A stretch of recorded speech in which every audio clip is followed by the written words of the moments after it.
जो बहुरूपिया यहाँ से चुनाव जीता है, 20 में मुसलमान कैंडिडेट आया, मैं कैसे चुनाव हार गया।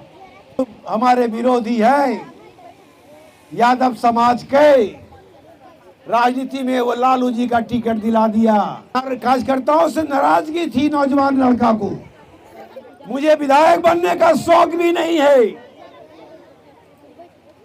विधायक में 4 बार लड़के जीत गया, 4 बार पत्नी जीत गई, 3 बार एमएलसी हमारे मुन्ना मियां जीत गया। इसलिए एनडीए का मतदाता को जो मुझे वोट देना चाहिए था वो मुझे नहीं दिया। 45 साल का यादव परिवार को हरा दिया।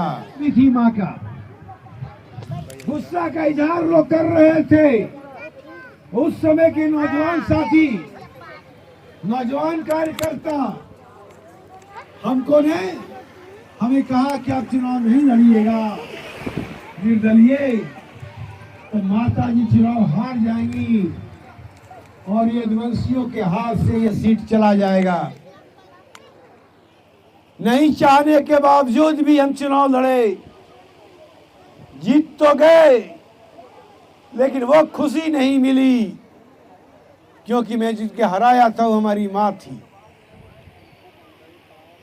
और उसके बाद 2005 में 2 चुनाव हुआ, सरकारें नहीं बनी। 6 महीना में फिर विधानसभा का चुनाव हुआ। माता जी ने पुनः मुझे आशीर्वाद दिया कि गोविंदपुर की जनता ने तुमको आशीर्वाद दे दिया है, अब मैं चुनाव नहीं लड़ूंगा। 2005 में दूसरे चुनाव में भी यादव ही कैंडिडेट रहे, राष्ट्रीय जनता दल का। 10 में भी यादव कैंडिडेट रहे, तब भी मैं जीता। 15 में भी यादव कैंडिडेट रहे, तब भी मैं जीता।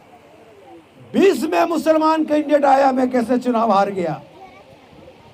जो मुझे समझ में आया कि मैं चुनाव के वक्त में नहीं जा पाया आपके क्षेत्र में, क्योंकि मैं जिला की राजनीति करता हूं, तो नवादा में ही मैं चुनाव लड़ रहा था और नौजवान लोग को मैं नहीं समझा पाया। हमारे कार्यकर्ताओं से नाराजगी थी नौजवान लड़का को, उसमें गुस्सा था। और उतना ही नहीं, जो बहुरूपिया यहाँ से चुनाव जीता है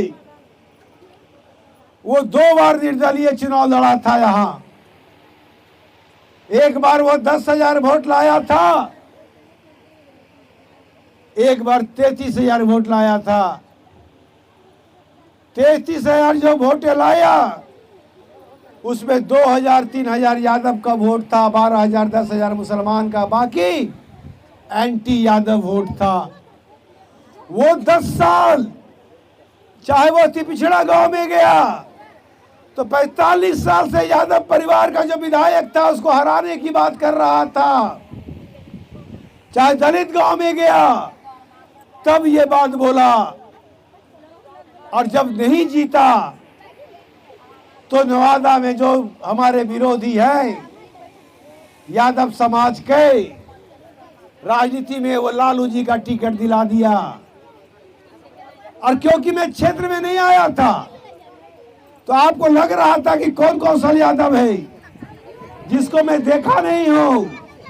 नौजवान लड़का मुझे देखा नहीं था। और उसके साथ साथ यादव तो समझ में आता है कि लालू जी को देख के वोट दे दिया, मुसलमान समझ में आता है कि जातीयता करके देख लिया। लेकिन एनडीए का वोट, जो हम एनडीए के उम्मीदवार थे, वो वोट मुझे नहीं मिला। वो वोट वर्तमान विधायक को दिया गया, क्योंकि यादव का वोट मुझसे भाग चुका था, मुसलमान का वोट भाग चुका था। उसको डर था कि कहीं यादव का वोट कौशल यादव को 50 मिल गया तो जीत जाएगा। इसीलिए एनडीए का मतदाता को जो मुझे वोट देना चाहिए था वो मुझे नहीं दिया। 45 साल का यादव परिवार को हरा दिया, क्योंकि गलतियां हमसे हुई। मैं इसीलिए गोविंदपुर विधानसभा में कोई राजनीति नहीं करता। राजनीति करना है तो मैं नवादा में करता हूं। ग्रुप चलाना चाहता हूं तो नवादा में चलता है, पूरे जिला में चलता है, लेकिन गोविंदपुर में मैं ग्रुप नहीं बनाता। मेरा कोई दायित्व भी नहीं है ग्रुप बनाने का, क्योंकि ये पिताजी का सिंचा हुआ क्षेत्र है, ये माताजी का बनाया हुआ क्षेत्र है। मैं अनुकंपा पर उनका सेवा कर रहा हूं, और इसीलिए जब कष्ट होता है, जब आपस में लोग टकरा जाते हैं, तो लगता है कि हमसे कोई गलती हो गई, हमसे चूक हो गई कि हम अपने समाज को एकता में नहीं बांध सका, हम में चूक हो गई कि अति पिछड़ा को मैं नहीं जोड़ पाया। मैं विधायक बनने के लिए आज आपके यहाँ नहीं घूम रहा, मुझे विधायक बनने का शौक भी नहीं है। विधायक में 4 बार लड़के जीत गया, 4 बार पत्नी जीत गई, 3 बार एमएलसी हमारे मुन्ना मियां जीत गया। मुझे पता है कि जो घर आपने तोड़ दिया है बुलडोजर लगाकर, जो 1967 में आपके दादाजी ने बनाया था, दादाजी के बेटा ने मां को जिता के बनाया था, वो घर टूट गया। अब आप किराए के मकान में रह रहे हैं। वो घर को बनाना है तो नया घर बनाने में ईटा लगता है, सीमेंट लगता है, बालू लगता है, छड़ लगता है, छर्री लगता है, मजदूर लगता है, पैसा लगता है और समय लगता है। इसीलिए मैं 28-29 दिन से भरी दोपहरिया में घूम रहा हूं कौआ को से लेके आपके गांव और टोला में। जो गलतियां हुई मुझे माफ कीजिएगा, मैं आपसे माफी मांगने के लिए आया हूं। माफ किया होगा तो हाथ उठा दीजिए, माफ किया है तो हाथ उठा दीजिएगा, जिससे मैं चुनाव लड़ने की बात सोचूंगा।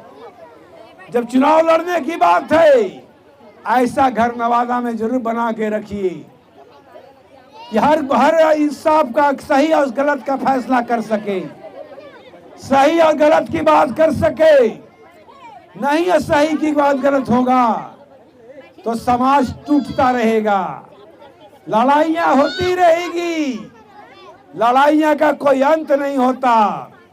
बड़ा से बड़ा युद्ध देखिए पाकिस्तान और भारत में हो रहा था, समझौता हुआ, लड़ाइयां बंद हो गई। मैं आपसे कहना चाहता हूं, आप लोग सभी हमारे हैं, वोट अपनी जगह पर है, वोट दीजिएगा नहीं दीजिएगा, मेरा एक एक खून का कतरा आप लोग के लिए काम आता है। और राजनीति में मैं गोविंदपुर विधानसभा को सुरक्षित करने के लिए निकला हूं, और जब इसीलिए मैं आपके गांव में आया हूं।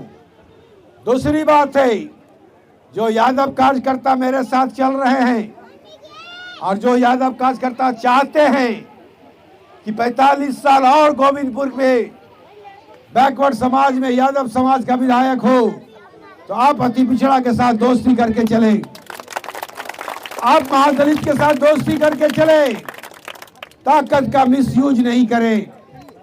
क्योंकि एक वोट यादव का है तो एक वोट महादलित का भी है, एक वोट भूमियार का है तो एक वोट अति पिछड़ा का भी है। इंसान आदमी हमेशा बदला लेता है, बदला का तरीका अलग अलग है। क्या तरीका है? आप मुझे 2 लाठी मारिएगा, हम में क्षमता रहेगी तब आपको 2 लाठी के जवाब दे देंगे, और क्षमता नहीं रहेगा तो मन में थूक देंगे, मन में कह देंगे हे भगवान मर जाए। भगवान देख रहा है, सब लोग को जानते हैं, भगवान ने जन्म दिया है तो भगवान सबको इंसाफ दिलाता है। मैं इतना कहना चाहूंगा कि मैं राजनीति करने के लिए चला हूं, हम बाप दादा की संपत्ति को मैं बचाने चला हूं। आपसे मेरा अनुरोध है कि इलेक्शन में सारे मतभेद भुलाकर गोविंदपुर को बचाने के लिए मुझे पूरा उम्मीद है कि आप लोग मेरे साथ देंगे। हम सबको लेके चलने का प्रयास करूंगा। महादलित अति पिछड़ा को भी आप लोग लेके चलिए। आपने मेरा स्वागत किया, हर गांव के हर एक लोग यहाँ पर पहुँचे हैं। इसका मतलब है कि जुगल यादव जी ने जो काम किया, गायत्री देवी ने जो काम किया, उसका सम्मान अभी तक आप बचा के रखे हुए हैं। और यही पिता का सम्मान और माता जी का सम्मान, उनके आशीर्वाद से आप लोग दोबारा आप हमको वोट देकर निश्चित पूर्णिमा यादव को विजय बनाएंगे। मुझे कई गांव और जाना है, आपने दोबारा आपने मुझे माफ़ किया, इसके लिए मैं आपको धन्यवाद और अभी अभिवादन करता हूँ। आप लोगों को मैं इतना जरूर कहूँगा कि कोई भी हमारे साथ है, कोई भी यादव कार्यकर्ता, कोई कार्यकर्ता हमारे साथ है, लेकिन हम इंसाफ करने के लिए बैठे हैं। हमारे हाथ से गलतियां नहीं होगी। एक बार गलतियां हो गई कि मैं गोविंदपुर में समय पर नहीं आ सका। हम सभी जो भी आप मेरे पास जरूर बोलिएगा कि गांव में किसकी गलतियां हैं, किससे काम होना है, क्या नहीं होना। आज हम कई टोला होते हुए आपके गांव में आए हैं, यहाँ तक आप बैठे हैं। सबको मेरा प्रणाम है, सबको मेरा धन्यवाद है। जय हिंद, जय भारत। कुछ और कुछ बोलेगा कोई?